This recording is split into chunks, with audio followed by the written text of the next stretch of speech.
আমরা খবর দেখাই সমস্যা সমাধানের জন্য। 5 মাস আগে আমরা খবর দেখিয়েছিলাম জমি দখলের, জমি মাফিয়ার বিরুদ্ধে স্থানীয়দের বিক্ষোভের ছবি ছিল বিনপুরে, খড়দার বিনপুরে জমি মাফিয়াদের থেকে জমি ফেরত পাওয়া গেল আমাদের খবরের জেরে। নিউজ 18 বাংলার খবরের জেরেই মাফিয়াদের থেকে জমি ফেরত জেলা পরিষদের। কত বিঘা জমি? 11 বিঘা জমি ফেরত পাওয়া গেল পরিষদ ফেরত পেল। আরো বিস্তারিত এই বিষয়ে জানাতে পারবে সুবীর রয়েছে আমার সঙ্গে। সুবীর, এই খবর আমরা দেখিয়েছিলাম 5 মাস আগে, আর আমাদের খবরের জেরেই 11 বিঘা জমি, সরকারি জমি ফেরত পাওয়া গেল, পরিষদ ফেরত পেল। দেখো, খড়দহ বন্দিপুর গ্রাম পঞ্চায়েতের অন্তর্গত বলাগড় রায়পাড়া এলাকা, সেখানে কিন্তু 11 বিঘে যে জমি, সেই জমি কিন্তু যারা মাফিয়া রয়েছেন তারা কিন্তু দখল করে নিচ্ছিল, এমনটাই অভিযোগ ছিল। এবং তাতে কিন্তু গ্রামবাসী যারা রয়েছেন তারা কিন্তু বিক্ষোভ দেখিয়েছিলেন। এবং সেই খবর গত 2024 সালের অক্টোবর মাসের 20 তারিখে আমাদের নিউজ 18 বাংলা খবর সম্প্রচারিত হয়। এবং সম্প্রচারিত হওয়ার 5 মাস পরে কিন্তু নড়ে চড়ে বসলো প্রশাসন এবং উত্তর 24 পরগনা জেলা পরিষদের পক্ষ থেকে এই যে 11 বিঘা জমি, সেটা কিন্তু অধিগ্রহণ করা হলো। এবং অধিগ্রহণ করার পরে সেখানে কিন্তু বোর্ড লাগিয়ে দেওয়া হলো জেলা পরিষদের পক্ষ থেকে। এবং এই যে ঘটনা, এই ঘটনায় কিন্তু খুশি এলাকার গ্রামবাসীরা। এবং এই ঘটনায় যারা গ্রামবাসী রয়েছেন তারা এবং বন্দিপুর পঞ্চায়েতের উপপ্রধান তারা কিন্তু নিউজ 18 বাংলাকে ধন্যবাদ জানিয়েছেন। বেশ সুবীর, একেবারে সেই চুরি যাওয়া জমি উদ্ধার করা গেল। আমরা খুবই খুশি। আমরা যেখানে যেখানে আমরা জানিয়েছিলাম যে ওনারা আমাদেরকে 100% আশ্বাস দিয়েছিলেন যে আমরা কোনো রকমভাবে এটা কোনো বাইরের কোনো দালাল চক্করের হাতে আমরা এটা দ্বারস্থ হতে দেব না। তা সেক্ষেত্রে আমরা খুবই উপকৃত, গ্রামবাসী হিসাবে আমরা খুবই খুশি। এবং আপনাদের নিউজ 18-এর মাধ্যম দিয়ে এটা প্রচার হয়েছিল, মাননীয় মুখ্যমন্ত্রী পর্যন্ত এটা পৌঁছে গেছে, আমরা খুবই খুশি। নিউজ 18 চ্যানেলকে ধন্যবাদ জানাই। তারা প্রথমে এইটা নজরে আনে আমাদের, তখন আমরা তৎপর হই, আমাদের মাননীয় মন্ত্রী সৌমেন্দ্র চট্টোপাধ্যায়কে জানাই। তিনি সাথে সাথে স্টেপ নেয়, জেলা সভাধিপতি নারায়ণ গোস্বামীকে ফোন করে, তিনি আমাদের সাথে দেখা করে দ্রুত তারা কাজে আশ্বাস দেয়। সেই কথা অনুযায়ী আমার কাছে খবর আসে যে ওই পুনরায় সেই বোর্ডটাকে জেলা পরিষদ থেকে জমিতে লাগিয়ে দিয়ে যায়। তার জন্য অসংখ্য ধন্যবাদ জেলা সভাপতি ও মাননীয় সৌমেন্দ্র চট্টোপাধ্যায়কে। বারবার প্রাকৃতিক দুর্যোগ, সুন্দরবনে নানা জায়গায় নদী বাঁধ ভেঙে বিপত্তি। কুলতলির গোপালগঞ্জে তেমনই একটি বাঁধ মেরামতের কাজ শুরু হলো। 1400 মিটার কংক্রিটের নদী বাঁধের জন্য 14 কোটি টাকা বরাদ্দ করেছে সেচ দপ্তর।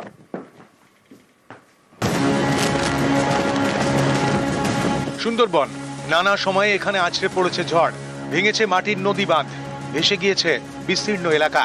বিপদের মুখে পড়েছে কুলতলির গোপালগঞ্জ এলাকাও। এই গোপালগঞ্জে এবার তৈরি হচ্ছে কংক্রিটের নদী বাঁধ। 1400 মিটার বাঁধের জন্য 14 কোটি টাকা বরাদ্দ করেছে সেচ দপ্তর। রাস্তাটা করে দিচ্ছে, খুবই আমাদের ভালোর জন্য করছে। ঝড় হলে আমাদের ওপারে জল টপকে যেত, সেটা আজ যাবে না। এটাই আমরা খুব নিশ্চিন্ত থাকবো, খুব নিশ্চিন্তে ঘুমাতে পারবো, এটাই আমাদের খুব সুবিধে। দক্ষিণ 24 পরগনার কুলতলি, এখানেই গোপালগঞ্জ গ্রাম পঞ্চায়েতের কৈখালি। গা ঘেঁষে গিয়েছে মাতলা নদী। এই নদী পাড় পর্যটকদের কাছে চুম্বক। বছরের নানা সময়ে পর্যটকদের ভিড়, তৈরি হয়েছে দোকান। কিন্তু স্থানীয়দের কাছে চিন্তার কারণ বাঁধ। বারবার দুর্যোগে বাঁধ ভেঙেছে, সেই বাঁধই এবার পাকা হচ্ছে। এতে স্বস্তিতে স্থানীয়রা। প্রতি বছরই বন্যা হয়, বন্যাতে নদীর জল ভিতরে ঢুকে যায় এবং নদীর চাষবাস সমস্ত কিছু সব নষ্ট হয়ে যায়। তো আমাদের বিধায়ক এমএলএ সাহেব আমাদের এই যে বাঁধটা করে দিচ্ছে, এতে আমরা কেন আমাদের এলাকাবাসী সবাই খুবই আনন্দিত। আরও যদি এই রাস্তাটা সুন্দরভাবে ইটের রাস্তা হয়ে যায় বা পাকা রাস্তা হয়ে যায়, আমরা এলাকার মানুষ খুবই খুশি হব। আমরা যারা সুন্দরবন নদী বেষ্টিত এরিয়ার মানুষ, এখানে প্রতি বছর 2-3বার প্রাকৃতিক বিপর্যয়, বিভিন্ন বিপর্যয়, নদী বাঁধ ভেঙে মানুষের চাষ জমি, মানুষের ঘর বাড়ি বিভিন্নভাবে ক্ষতিগ্রস্ত হতো। এখানে প্রায় 1500 মিটার মতো রাস্তা নদীর বাউন্ডারি একদম খুব সুন্দরভাবে কংক্রিটের নদী বাউন্ডারি হচ্ছে। এবং এখানে বিভিন্নভাবে পর্যটকরা আসে এবং সুন্দরবনের একদম প্রবেশদ্বার বলা যায়। সেই জায়গা থেকে এই নদী বাউন্ডারি প্রায় 10 কোটি টাকার ব্যয়ে এই নদী বাউন্ডারি নির্মিত হচ্ছে। বুধবার বিধানসভায় সেচমন্ত্রী মানস ভূঁইয়া জানিয়েছেন, সুন্দরবনে একাধিক নদী বাঁধ ক্ষতিগ্রস্ত। 33টি জায়গায় 2390 মিটার বাঁধের কাজ চলছে। আপাতত নেদারল্যান্ডসের টেকনিক্যাল এক্সপার্টরা কাজ করবেন। লোয়ার ডেল্টা মাস্টার প্ল্যানের কাজ হাতে নেওয়া হয়েছে। নিউজ 18 বাংলা।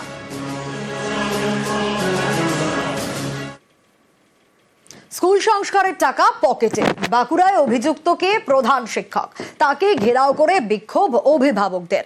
একই রকম অভিযোগ আসানসোলের একটি সরকারি স্কুলে। এখানে দুর্নীতির অভিযোগ টিচার ইনচার্জের বিরুদ্ধে। এখানেও বিক্ষোভ দেখিয়েছেন অভিভাবকরা।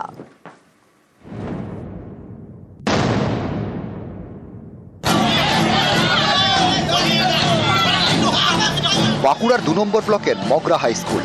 মঙ্গলবার দুপুরে সরকারি স্কুলের প্রধান শিক্ষককে ঘেরাও করে বিক্ষোভ দেখান অভিভাবকরা। অন্য শিক্ষকদেরও ঘেরাও করা হয়।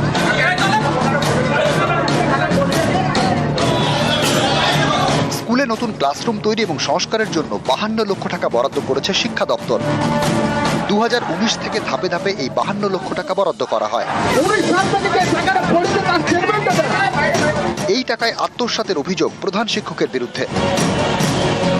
আমরা মনে করছি টাকাটা তছরূপ হয়েছে, কারণ উনি ব্যাংকের আপডেট দেখাতে পারেননি, কোনো স্টেটমেন্ট দেখাতে পারেননি। অভিভাবকদের সঙ্গে পড়ুয়ারাও বিক্ষোভ দেখায়।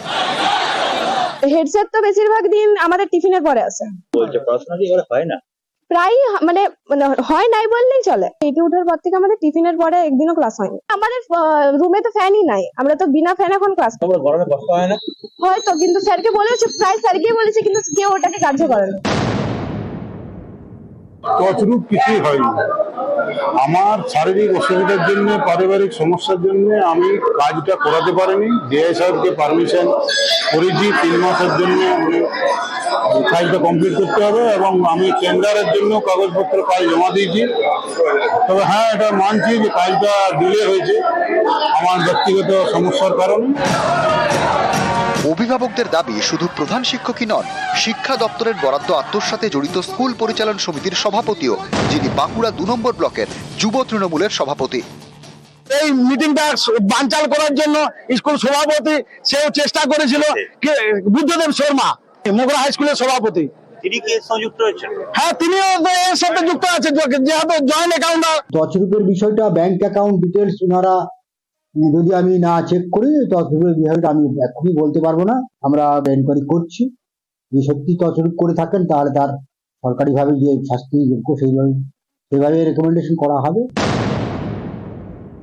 তৃণমূলের নেতা যখন একটি স্কুলের পরিচালন সমিতির দায়িত্বে, তার মানে বাধ্য করেছে ওই টাকা, আমি বলবো কাটমানি নেওয়া নয়, ওটা লুটমানি হয়ে গেছে। টেন্ডার করার জন্য চিঠি করে দিয়েছে 3 মাস আগের থেকে। মিথ্যা খবর, আর যে করছে এটা সম্পূর্ণ বিজেপি চাল করছে, সম্পূর্ণ বিজেপি।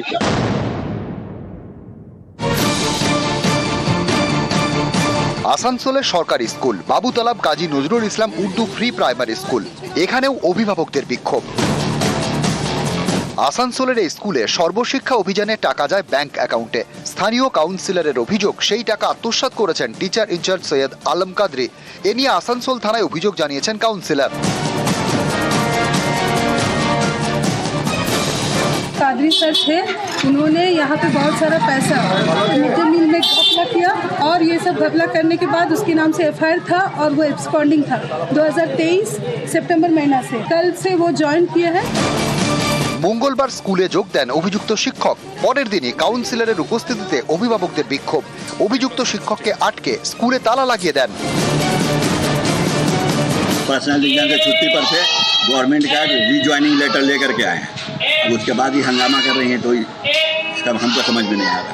अभी क्या हुआ था? कुछ नहीं, हम वैसे बैठे हुए ताला बंद कर दिया, हमको नहीं निकले जा रहा, वो अपना जो कर रहा बाद में, हमको कुछ नहीं मालूम। গার্জেনের তরফ থেকে একটা লিখিত অভিযোগ আমি পেয়েছি, এবং আমার যে ঊর্ধ্বতন কর্তৃপক্ষ আছে তাকে এই অভিযোগটি আমি প্লেস করব, আর আশা করি যে সমস্যাটা সমাধান বেরিয়ে যাবে। বাঁকুড়া থেকে প্রিয়ব্রত গোস্বামী এবং আসানসোল থেকে দীপক শর্মা, নিউজ 18 বাংলা।